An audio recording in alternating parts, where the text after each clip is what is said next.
अब्दुल्ला, जैसा कि आपने कहा कि वज़ीर आज़म शहबाज शरीफ की जानिब से आइंदा के लाहे अमल का ऐलान किया जाएगा, तो क्या कौम से खिताब का भी इम्कान ज़ाहिर किया जा रहा है वज़ीर आज़म के?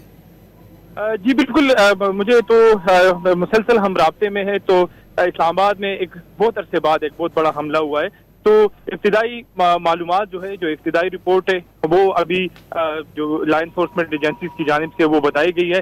लेकिन शाम तक जो है मजीद तफसीलात तमाम तर जो इस खुदकुश हमले की जो शवाहिद है और उसके जो कम्युनिकेशन है, उसके नेटवर्क से उसके ताने बाने हैं, उसकी मजीद चीजें जब सामने आएगी तो फिर वो रिपोर्ट जो है वज़ीर आज़म को पेश की जाएगी। जब कि इसके साथ साथ ये भी कहा जा रहा है कि इस हंगामी हालात में शायद कल जो है या आज रात को नेशनल सिक्योरिटी कमेटी का इजलास भी बुलाया जाए, जहां पर पाकिस्तान की सियासी और अस्करी क़यादत जो है वो मौजूद हो। क्योंकि इस्लामाबाद ये कोई दूर दराज के इलाके नहीं है, बिल्कुल शेर इक़्तिदार में एक ऐसे वक्त पे हमला किया गया जब यहाँ पर न सिर्फ क्रिकेट टीमें मौजूद है, बल्कि इसके साथ साथ 50 से ज्यादा ममालिक के पार्लियामेंट के स्पीकर भी मौजूद है।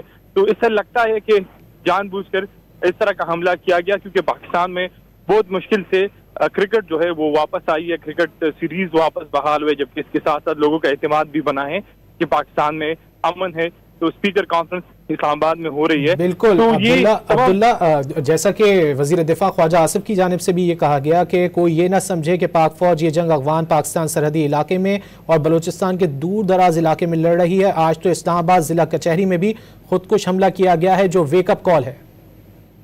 जी बिल्कुल, ये उन्होंने वाज़ेह किया कि वेकअप कॉल है।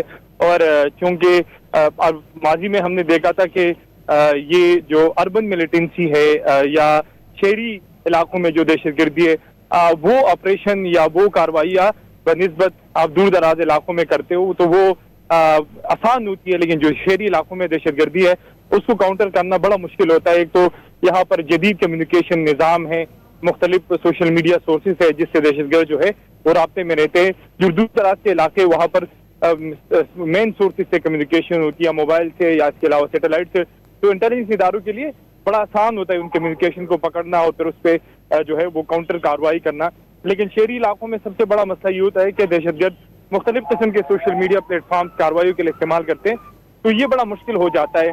और यही वजह है कि अब अगर गुज़िश्ता महीने अक्टूबर की रिपोर्ट देखें तो पाकिस्तान में दहशतगर्दी की कार्रवाई में बहुत ज्यादा इजाफा हुआ है। लेकिन इन मुज़ाकरात के दौरान और उसके बाद काफी हद तक जो है वो मामला ठंडे हो गए थे, लेकिन अब दोबारा से ये चीजें हो रही है। तो अब पाकिस्तान जो है वो क्योंकि दफ्तर खारजा भी इस प्रोसेस में इन्वॉल्व है, तो पाकिस्तान जब भी इस तरह का हमला होता है तो इल्जाम तराशी नहीं करता है, क्योंकि हिंदुस्तान जब इल्जाम तराशी करता है तो फिर उसको साबित करने के लिए हमने पहलगाम के अंदर देखा कि वो फिर साबित नहीं कर सके, एविडेंस नहीं ला सके। बिल्कुल अब्दुल्ला, कल भी हमने देखा कि दिल्ली धमाके पर भी इल्जाम तराशी गोदी मीडिया की जानिब से की गई, उसके बाद मुख्तलिफ इल्जामात लगाए गए, लेकिन भारत के अंदर से आवाजें उठ रही थी, भारतीय सहाफियों की जानिब से कहा जा रहा था कि ये मोदी का फॉल्स फ्लैग ऑपरेशन है।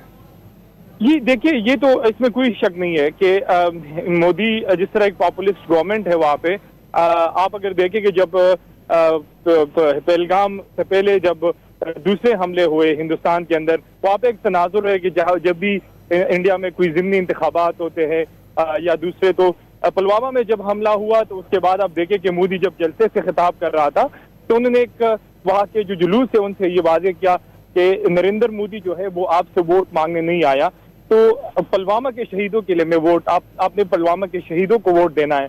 तो इस तरह की जो दहशतगर्दी की कार्रवाइयाँ है या इस तरह के जो नैरेटिव्स और बयानात है उसको भी पनाइज हिंदुस्तान करता आ रहा है।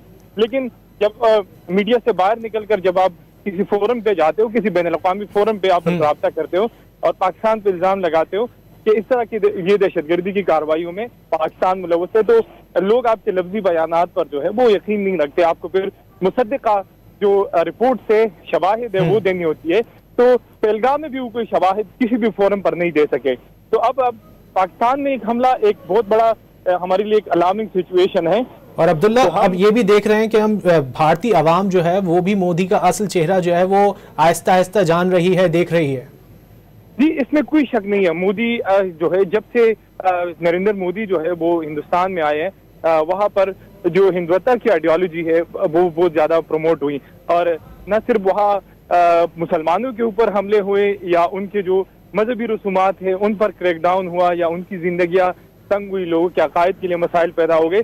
बल्कि इसके साथ साथ आपने देखा कि कनाडा के अंदर सिखों को मारा गया, अमेरिका में सिखों को मारने की कोशिश की गई, जो कि डिफरेंट ओपिनियन रखते हैं। जबकि इसके साथ साथ मोदी ने बहुत सारे सहाफियों को जो है वो अफेयर किया, और जो उस बयानिए का साथ नहीं दे रहे, तो उनके लिए क्रैकडाउन, उनको न सिर्फ चैनल से निकाला जाता है बल्कि उनके लिए उनके घरों तक भी पर हमले जो है वो होते हैं। तो ये मोदी के खिलाफ वो आवाजें हैं। लोगों को अब वहां पे भी ये शऊर आ चुका है कि जो जंगी बयानात हैं या जो टेररिज्म है वो मोदी को अपने इलेक्शन कैंपेन के लिए वो इस्तेमाल करते हैं। तो यही वजह है कि लोग जो है वो अब उन पॉलिसियों से तंग है कि मोदी ने जिस तरह पहलगाम अटैक में पाकिस्तान पर इल्जाम लगाया और फिर उनको जिस तरह सफारती सतह पर न सिर्फ पाकिस्तान दिफाई सतह पर उनको शिकस्त हुई और उससे इंडिया का तासुर दुनिया में बहुत ज्यादा खराब हुआ, बल्कि इसके साथ साथ उनको सफारती महाज पर भी नाकामी। उस वक्त इंडिया एक आइसोलेशन का शिकार है पूरे रीजन के अंदर। डोनाल्ड ट्रंप की जानिब से मुसलसल बयानात आ रहे हैं, और इसके साथ साथ हमने यूनाइटेड नेशन में देखा था कि जब कनाडा में सिखों को कत्ल किया गया तो नरेंद्र मोदी जो है वो अक़वाम मुत्तहिदा के इजलास में इस डर से शरीक नहीं हुए कि वहां पे सामना हो जाएगा मोदी से। और इसके अलावा कैनेडियन वजीर आजम की जानिब से भी वाज़ेह अल्फाज में कहा गया कि कनाडा में दहशतगर्दी में भारत मुलव्विस है, भारतीय हुकूमत मुलव्विस है, उन्होंने कहा था। और यही अगर आप सफारती महाज पर देखें तो पाकिस्तान जो है वो बांग्लादेश के साथ भी उनके ताल्लुकात उसवार हुए। वजीर खारजा इसहाक डार गए, उसके बाद साहिर शमशाद जो हमारे जॉइंट चीफ ऑफ स्टाफ है वो गए बांग्लादेश, जबकि इसके साथ साथ अमेरिका के साथ भी ताल्लुकात बेहतर हो रहे पाकिस्तान के रीजन में। तो इस वक्त हिंदुस्तान को सफारती तन्हाई का सामना है, और क्योंकि पहलगाम में वो कोई शवाहिद पेश नहीं कर सके, न दिफाई हवाले से वो पाकिस्तान पर बरतरी हासिल कर सके, न सफारती सतह पे वो। तो इस वक्त मोदी पर अंदरूनी खाना बहुत ज्यादा दबाव है इन वाकयात को लेकर, या उनकी फॉरेन पॉलिसी, खारजा पॉलिसी को, या उनकी सियासत को लेकर। तो अब इस तरह ये कहा जा रहा था, हमारे जो इंटेलिजेंस एजेंसीज थी या हमारे आपने देखा कि ISPR की ब्रीफिंग में भी ये कहा है कि ऐसी रिपोर्ट आ रही है कि मोदी कोई इस तरह का नया एडवेंचर करना चाहता है। तो कल हमने देखा कि वो एक सिलेंडर ब्लॉक का, और उसमें ये फिर इल्जामात का सिलसिला शुरू हुआ कि इस तंजीम ने की है, उस तंजीम ने की है।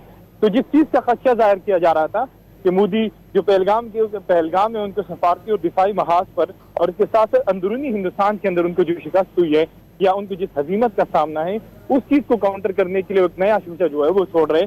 और इसी तनाजुर में उनके जो दिफाई सरबराहान हैं मुख्तलिफ इदारों के, वो भी वार जिंगोइज्म की बुनियाद पर इस तरह के बयानात दे रहे हैं और इस तरह के बयानात को हवा दे रहे हैं। तो ये एक फ्रस्ट्रेशन है इस वक्त इंडिया की, मोदी की फ्रस्ट्रेशन है जो इस वक्त सामने आ रही है, और वो मुसलसल जो है अब उसका इजहार कर रहा है। तो इस तरह की सूरत हाल अब पाकिस्तान में भी, एक इस्लामाबाद में एक धमाका हुआ जिसमें हमारे 12 अभी तक शहादतें हैं, हमारा दारुल खिलाफा है। तो अब शवाहिद इकट्ठे किए जा रहे हैं, पाकिस्तान इब्तदाई रिपोर्ट देगी। इसके साथ साथ पूरे एक शवाहिद के साथ जो है वो नेशनल सिक्योरिटी कमेटी इजलास भी बुलाई जाएगी जिसमें ये तमाम शवाहिद पेश की जाएगी।